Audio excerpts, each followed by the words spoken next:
Rajim. Bismillahirrahmanirrahim. Assalamualaikum warahmatullahi wabarakatuh. Innal hamdalillah nahmaduhu wa nasta'inu wa nastaghfiruh wa na'udzu billahi min syururi anfusina wa min sayyiati a'malina. May yahdihillahu fala mudhillalah wa may yudlil fala hadiyalah. Asyhadu an la ilaha illallah wahdahu la syarikalah wa asyhadu anna Muhammadan abduhu wa rasuluh. Allahumma shalli wa sallim wa barik ala hadzal nabiyil karim wa ala alihi wa sahbihi ajmain. Bapak Ketua Masjid beserta pengurus yang saya hormati, Bapak Ibu orang tua yang saya muliakan, hadirin hadirat yang semoga kita semua senantiasa dirahmati oleh Allah. Masih di dalam kitab manusia-manusia yang dirindukan surga. Kita sudah membahas sebagian tentang Umar bin Khattab radhiyallahu an, cuman kita belum membahas tentang Khalifah Rasulullah Abu Bakar Siddiq radhiyallahu an.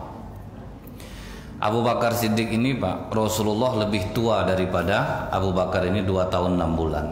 Jadi Abu Bakar ini memang mertua Rasulullah, tapi Rasulullah lebih tua daripada Abu Bakar.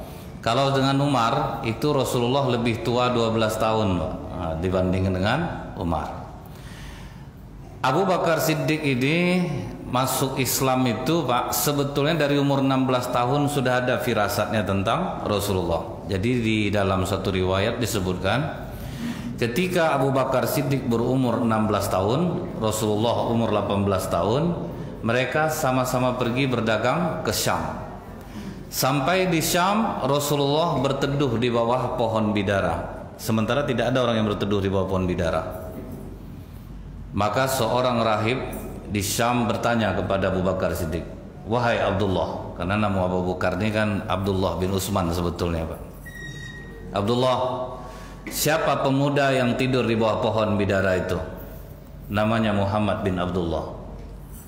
Tidak ada yang tidur di bawah pohon bidara setelah Isa alaihissalam, melainkan dia adalah seorang Rasul akhir zaman. Jadi umur 16 tahun itu udah terasa sama Abu Bakar Siddiq tentang Rasulullah. Tapi itu didiamkan Pak. Abu Bakar tidak bercerita dengan seorang pun tentang hal ini. Riwayat yang kedua, ketika Abu Bakar berdagang ke Syam, dia tidur dan bermimpi. Mimpinya itu diceritakannya kepada rahib yang ada di Syam ini. Maka kata rahib itu, "Kalau benar kau bermimpi demikian, apakah kau dari Mekah?" "Iya."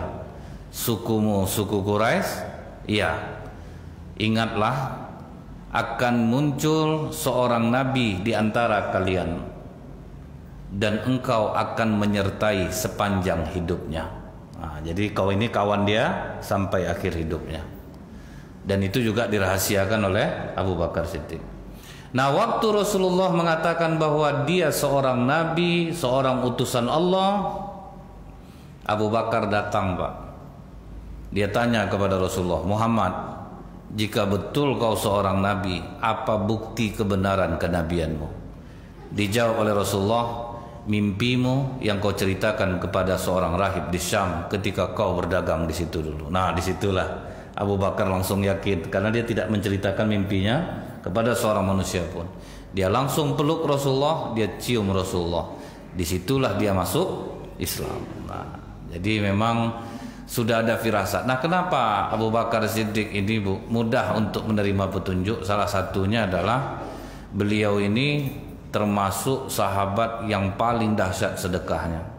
Sampai apa kata Umar bin Khattab? "Aku pernah berniat ingin mengalahkan sedekah Abu Bakar Siddiq." Jadi sahabat tuh Pak irinya nengok orang lebih taat daripada dia. Maka Umar bin Khattab datang menemui Rasulullah membawa harta yang sangat banyak. Apa kata Umar? "Ya Rasulullah, terimalah infak dariku." Rasulullah saking banyaknya Umar bersedekah agak terkejut Pak. "Umar, sebanyak ini kau bersedekah, berapa yang kau tinggalkan di rumahmu?" Kata Umar, "Aku meninggalkan sebanyak yang aku sedekahkan ya Rasulullah." Berarti 50%. Itu sedekah sahabat Pak, 50%. Siapapun yang melakukan ini di dunia ini Bu ya, dia akan mendapatkan kajian yang sama, walaupun dia orang non muslim. Cuman dia tidak mendapatkan di akhirat. Di dunia dia dapat. Salah satu contohnya siapa Bu? John Soros Pak. Orang yang menghancurkan ekonomi Asia ini. Orang Yahudi yang menghancurkan ekonomi Asia ini. Sedekahnya itu 40% dari harta kekayaannya. Cuman dia jahat, itu aja bedanya Pak. Dan di dunia tetap dibalas Allah. Jadi siapapun Bu, orang non muslim, apa kata Allah dalam hadis qudsi, siapapun yang berbuat adil kepadamu dunia, perlakukanlah dia dengan adil. Sekalipun nanti di akhirat beda hitungannya. Jadi siapapun yang bersedekah seperti ini, dia akan mendapatkan keajaiban yang sama. Nah, Umar bin Khattab sedekah 50% dari harta yang dimiliki. Dengan bangga lah dia menunggu-nunggu kedatangan Abu Bakar Siddiq. Sekali ini pasti kalah Abu Bakar. Abu Bakar datang membawa hartanya. Kemudian apa kata Abu Bakar? Ya Rasulullah, terimalah infak dariku. Sebanyak ini kau bersedekah Abu Bakar, berapa yang kau tinggalkan di rumah? Aku di rumah meninggalkan Allah dan Rasulnya. Artinya habis semua Pak disedekahkan. Nah jadi inilah Bu, makanya harta para sahabat itu rata-rata dahsyat-dahsyat Pak. Di antara 10 sahabat yang dijamin masuk surga itu miliarder semua. Rata-rata miliarder Pak, orang-orang kaya. Nah salah satu sebab kekayaan mereka itu itulah, tidak ada hitung-hitungan di dalam berinfak. Dan yang melakukan ini salah satunya di Indonesia siapa Bu? Pak Hamzah, Bostol Indonesia, mu'alaf, yang telah membangun 1000 masjid sendirian. Di Indonesia ini Pak, udah 1000 dia bangun masjid sendirian. Bapak nanti coba buka lah, Ibu buka di YouTube, mu'alaf yang membangun 1000 masjid, lihat wajah dia, lihat perawakan dia. Dan hadiah terbesarnya tahun 2021 ini, anak perempuan yang mengelola sedekah dia masuk Islam. Itulah hadiah terbesar dari Allah untuk dia Bu. Anaknya selama ini belum Islam lagi Pak, tapi mengelola sedekah bapaknya. Sampai dia buka berapa cabang di Jakarta, rumah makan yatim dan duafa, 3.000 sampai kenyang. Tetap dijualnya. Dia enggak ngasih Pak. Beli 3.000, dia beli sama orang 15.000, disubsidinya sisanya. Penting orang mau makan. Nah belakangan yang makan di tempat dia itu justru orang kaya Pak. Dia katakan, maaf Bu, ini rumah makan yatim dan duafa nggak ada, saya mau makan di sini. Cuman habis makan bayar 5 juta Pak. Nah, kira banyak yang ikut seperti itu. Makan tempat dia bayar 10 juta, bayar 5 juta. Karena niat dia tadi itu Pak. Apakah berkurang hartanya? Enggak, dia megang tol rata-rata di Indonesia ini Pak. Jadi itu Bu ya, siapapun yang melakukan ini dia akan mendapatkan keajaiban yang sama. Nah itulah kata Umar bin Khattab, aku tidak akan pernah bisa mengalahkan sedekah Abu Bakar Siddiq. Nah, itu dasarnya Pak. Jadi ini kadang menjadi pelajaran juga bagi kita ya Pak ya. Kadang kita ini percaya ya, yakin nih yang kurang tuh Pak. Nah, percaya itu ya sama dengan begini Bu, kita nonton sulap di TV. Kita ambillah Deddy Kobuzer, orang disuruhnya megang balon di atas kepalanya, karena dia terlatih Pak. Kita percaya Pak, dia nembak walaupun tutup mata tuh kena balon tuh. Semua orang percaya Deddy Kobuzer mampu melakukan itu. Sekarang pertanyaannya, mau enggak bapak yang megang balon tuh Pak? Pasti enggak mau. Kita percaya tapi kita tidak yakin. Nah itu maksudnya tuh Bu. Oh dia profesional, iyalah. Coba kita duduk situ Pak.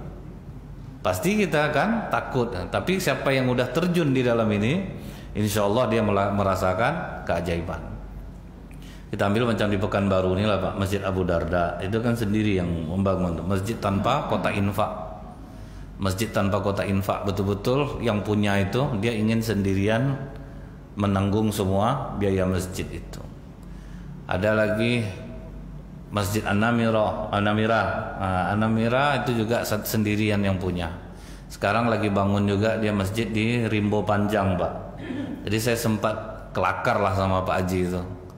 Nggak ajak orang ikut nyumbang Pak Haji. Rugi lah saya Ustaz. Saya udah terasa keajaibannya. Nggak mau dia orang nyumbang Pak. Jadi ini kedahsyatannya. Cuman ada pula nih Bu, macam di Pekanbaru nih, ingat saya Pak ya, ini sudah pernah saya sampaikan. Kadang ada orang yang besar nyumbang di masjid, tetapi dia jadi otoriter di masjid itu Pak. Ada satu masjid di Pekanbaru nih, dia memang penyumbang terbesar di masjid itu. Saya kenal baik lah sama bapak itu Pak, nyumbang besar di masjid itu. Sampai suatu ketika anak perempuannya jatuh cinta dengan imam masjid. Rupanya bapaknya tidak nerima, Pak. Padahal dia orang masjid, tetapi dia nganggap masih apa, Bu? Ya maksudnya tuh dunia masih inilah, Pak, segalanya lah. Jadi dianggap alah imam masjid. Itulah, Pak, kira-kira. Kadang ibu-ibu pun banyak yang seperti ini, Bu. Kadang ceritanya ke saya pula tuh, Pak. Menantu saya yang pertama tuh Ustaz jebolan Amerika, 12 tahun dia di Amerika, Ustaz. Yang menantu saya yang kedua dari Perth, Australia. Menantu saya yang ketiga tuh dari Belanda. Nah, anak bungsu saya ini yang bikin saya sedih, Ustaz. Kenapa, Bu? Ustaz pula yang dipilihnya. Kan sedih kita tuh, Pak. Macam rendah Ustaz nih, Pak. Macam kan seolah-olah rendah tuh, Bu, Ustaz nih. Dan kadang itu wajar. Dulu sama dengan gini, Pak. Orang kadang mendengar anak masuk pesantren itu karena nakal, kan gitu, Pak, ya. Sekarang sudah berubah, Bu. Orang-orang justru malah mencari pondok-pondok pesantren untuk anak-anaknya. Malah itu dianggap elit loh sekarang, Pak. Itu luar biasanya. Bertukar lagi. Bertukar posisi. Sekarang ustadz-ustadz udah mulai digandrungi orang gitu, Bu. Kalau dulu kan enggak, betul, enggak sama sekali, enggak, Pak. Kalau dulu tuh malu, Bu. Maksudnya tuh malu, orang menganggap malu dia kalau punya menantunya guru ngaji, ustadz, malu dia, Bu. Nah, jadi bapak tuh berkeras supaya anaknya ndak jadi sama imam masjid nih, Pak. Diancamnya lah ketua masjid. Kita untung ketua kita lah yang kaya ya, Pak, ya. Jadi aman juga. Kalau ketua kita nih ndak khawatir kita lagi, ndak aman. Jadi diancamnya ketua masjid, Pak. Kalau sempat tidak diberhentikan imam tuh, saya berhenti nyumbang sini. Otoriter, Pak, otoriter dia. Untung ketua masjidnya mantap lah, Pak. Imam kita tidak salah, Pak Haji. Ngapa pula mau diberhentikan? Kalau memang Pak Haji tidak mau nyumbang sini, ya sampai di sini lah rezeki masjid dari Pak Haji. Ngamuk lah dia, Bu. Awalnya pindah masjid dia dulu sholat, Pak. Udah lama pindah masjid, dibangunnya lah masjid dekat tanah dia, Pak. Macam adik-beradik lah masjid di situ tuh, Bu. Nah, saya jadi korban, jadi imam, Pak. Nah, Imam Isya waktu itu, Bu, saya baca sabihis, imam sebelah baca wasamsi. Bertukar lah ayat kami itu. Pas tazakka zakah itu. Wah, itu tuh, Pak, sama-sama temenung kami berdua, Pak. Saya entah terlena dengar suara dia entah peka telinga dengar suara saya, ragu dia jadinya, Pak, kan. Saya sangka kasusnya itu aja di Pekanbaru, rupanya enggak, Pak. Nurul Hidayah yang di bawah Masjid Agung An-Nur juga merasakan yang sama, kan dekat betul tuh, Bu, Masjid Agung An-Nur di bawah Gunung Merah, sebelah Gunung Merah Nurul Hidayah, sebelah Nurul Hidayah Darul Amal, sebelah Darul Amal Nurul Falah, di atas As-Syuhada. Itu sering irama imam bertukar, Pak, pindah irama tuh, Pak. Aduh. Pindah-pindah irama tuh, orang ini kan keluar semua apanya, Bu. Kalau macam kita ini agak jauh lah jarak masjid. Dari sini ke alhamdulillah lumayan, ke arah Rahman ini lumayan, masih aman, Pak. Kalau di An-Nur tuh semua dikeluarkannya, Bu. Jumat aja macam berkelahi katib tuh, Pak. Jadi judul beda-beda, Pak. Datang yang di An-Nur nih, katibnya ngomong, umat Islam laki-laki sunnah muakkad sholat berjamaah di masjid. Gunung Merah beda judulnya, Pak. Bohong. Allah tidak pernah menganjurkan, Pak. Lain-lain, Pak, judulnya. Jadi pas orang Nurul Hidayah itu diakuinya, memang betul tuh, Ustaz. Apa yang Ustaz bilang itu betul. Kami pun sini sering ragu. Jadi saya waktu terganggu sholat itu, Pak, saya kasih tahu sama pengurus masjid, berhentilah kita kalau suara mik dalam ini dipakai pas imam. Kalau azan iqamah oke lah keluar. Terganggu saya tadi sholat. Ustadz lumayan tuh, Ustadz. Subuh tadi tahu Ustadz enggak? Imam sebelah takbir, masjid kita ruku. Itu, Pak, dekatnya. Dan itu memang wallahi itu, Pak, itu terjadi loh, Pak. Nah, jadi itu, Bu, ada yang banyak nyumbang tetapi otoriter pula. Nah, itu pula kenanya. Nah, jadi ini, Pak, sahabat mereka itu saling bersaing mencari akhirat. Iri mengiri, Pak. Bapak ibu tanpa bapak ibu sadari sering ke masjid macam ini, sering dengar pengajian. Sempat ada orang dapat hidayah sebab bapak, Pak. Ditengoknya bapak-bapak udah tua ke masjid, akhirnya tergerak hati anak muda ke masjid. Bapak tidak sadar dapat pahala tidak ngapa ya, Pak. Bapak tidak tahu, ibu tidak tahu. Tiba-tiba nanti di surga sama dengan seorang orang tua. Tiba-tiba dia dapat fasilitas yang sangat indah di surga. Rasanya dia tidak melaksanakan amalan itu, Pak. Kata Allah, bistighfar waladi khalaq. Inilah permohonan ampun anakmu di dunia. Gitu juga ngalirnya Pak.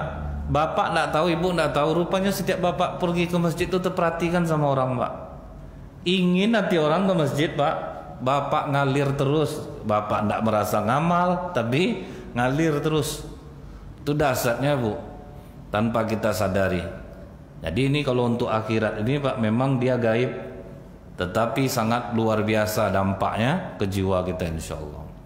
Nah kemudian Bu, ini sudah pernah juga saya sampaikan sebetulnya dari dalam kitab ini nih Pak. Abu Bakar pernah bercerita kepada Umar bin Khattab dalam keadaan menangis terseduh-seduh. Ditanya oleh Umar, apa yang membuat engkau menangis Abu Bakar? Aku teringat kenanganku bersama Rasulullah Sallallahu Alaihi Wasallam. Tidak ada hari yang lebih indah dalam hidupku Umar ketika kami berhijrah bersama Rasulullah Sallallahu Alaihi Wasallam. Begitu sampai di Gua Sur, aku katakan kepada Rasulullah, jangan masuk dulu ya Rasulullah, biar aku yang masuk ke dalam. Aku periksa dulu gua ini. Aku takut jika terjadi apa-apa yang membahayakan dirimu, biar aku yang kena, asal jangan engkau ya Rasulullah. Nah, begitulah khidmat sahabat kepada Rasulullah Pak. Biar kami yang mati, asal jangan engkau. Nah, masuklah Rasulullah Abu Bakar ke dalam. Diperhatikan oleh Abu Bakar Gua Sur itu sekeliling, rupanya banyak lubang ular Bu, dan ularnya masih di dalam Pak. Abu Bakar buka gamisnya, sebetulnya kan komis itu Pak, kalau bahasa Arabnya baju gamis itu komis. Kalau kita gamis, dibuka baju gamisnya, jubahnya, dirobek, ditutup semua lubang ular itu sama bajunya itu. Jadi Abu Bakar Siddiq buka baju, tinggal hanya bawahannya saja. Celana kayak sirwal lah mungkin Pak, karena kalau telanjang tidak mungkin lah. Jadi setelah semua tertutup, rupanya Bu, baju habis, masih ada 2 lagi lubang di bawah gua itu. Apa yang dilakukan Abu Bakar Siddiq Pak? Ditutupnya dengan kedua telapak kakinya. Ularnya di dalam Bu, ditutup dengan kedua telapak kakinya. Kemudian baru dipanggilnya Rasulullah, ya Rasulullah, masuklah ke dalam, suasana sudah aman. Masuk Rasulullah, karena suasana Rasulullah dari terang, maka Abu Bakar melihat. Apa kata Abu Bakar? Aku melihat betapa letihnya wajah Rasulullah. Maka aku katakan, ya Rasulullah, tidurlah di atas pangkuanku. Itulah hari terindah dalam hidupku Umar, ketika kepala Rasulullah ada di pangkuanku. Itu sayangnya sahabat Pak, dia letih tidak peduli dia, penting Rasulullah enak, tidur Rasulullah di atas pangkuan. Kita aja Pak, sesayang apapun sama istri Pak, berapa menit sanggup Bapak kepala ibu di pangkuan Bapak? Baru 2 menit, tegak, berat nak tentu arahnya sekarang. Jadi Bu, rupanya pas malam bergerak kaki Abu Bakar Siddiq, ular itu langsung menggigit Bu. Apa kata Abu Bakar Siddiq? Sekujur tubuhku mampu menahan sakitnya gigitan itu. Ditahan Pak, tidak ada terkejutnya Bu. Kita aja Pak di loncat kucing aja jauh terkejut kita Pak kan, kena kuku sedikit aja Bu. Ini ular menggigit, ditahannya Pak. Sekujur tubuhku mampu menahan sakitnya gigitan itu, tapi mataku tidak. Mata yang tidak sanggup. Keluarlah air mata itu Bu. Meneteslah air mata Abu Bakar Siddiq ke pipi Rasulullah. Nah ini perlu kita ketahui Bu. Padang pasir itu Pak, kalau siang panas betul, tapi sepanas-panasnya angin kencang. Tetapi kalau malam dingin betul. Dan air mata ini ada 2 Bu, dalam ilmu psikologi. Air mata yang keluar karena sedih, takut, marah, benci, sakit hati itu panas. Tapi kalau misalnya air mata bahagia, naik rumah baru, suami dapat jabatan, anak lahir, cucu lahir, bahagia, itu air mata kita dingin. Itu aja membedakannya. Jadi ketika Rasulullah tertidur itu malam, hari sudah malam, itu tengah malam, Abu Bakar menangis, tangisannya tangisan sakit, menahan sakit Pak. Jadi yang keluar panas, malam sejuk. Begitu kena pipi Rasulullah, tersentak Rasulullah langsung. Terbangun Rasulullah, langsung Rasulullah bertanya, kenapa kau menangis Abu Bakar? Kakiku digigit ular ya Rasulullah. Di bagian mana yang digigit? Ditunjukkan oleh Abu Bakar Siddiq. Diludahilah oleh Rasulullah. sembuh, hilang sakit, hilang bisa. Tapi itu ludah Rasulullah. Bapak jangan bapak buat macam ni pak. Infeksi kaki orang nanti. Teringat di hadis ni bu, dibacanya solawat di ludahnya bengkak sudah tuh bu. 2 hari kemudian. Jadi itu cara membedakan air mata ya bu ya. Dan itu akuratnya 90% loh pak. Saya pernah takziah ke rumah bapak yang kematian istri. Tak tanggung nangis bapak tuh pak. Foto istri itu berpeluk tuh bu.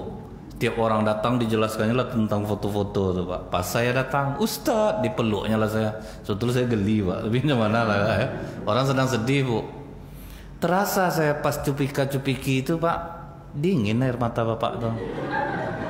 Bahagia kayak ini nampaknya. Udah terasa juga saya pak, ini bahagia nih. Ini bahagia ternyata tidak meleset pak. Hanya butuh 2 bulan apa sebulan nikah lagi bapak. Rupa cadangannya udah ada. Bahagia deh. Begitu juga ibu bu. Kalau ada kawan ibu nangis kematian suami, jangan percaya langsung. Rasa air mata kakak lu kak. Rupa dengan kakak bahagia ya kak. Langsung aja tembak bu. Itu bahagia tuh. Itu nggak meleset tuh pak. Karena itu ilmiah. Itu ilmiah. Nah mudah-mudahan ini yang Abu Bakar ini bisa memotivasi kita. Dan sebenarnya kan saya tiap Sabtu nih pak. Dan Ustaz Samsul Rizal rupanya tidak datang hari ini. Jadi saya sambung aja kajian itu. InsyaAllah Sabtu depan akan kita sambung kembali. Subhanakallahumma bihamdika asyhadu an la ilaha illa anta astaghfiruka wa atubu ilaik. Assalamualaikum warahmatullahi wabarakatuh.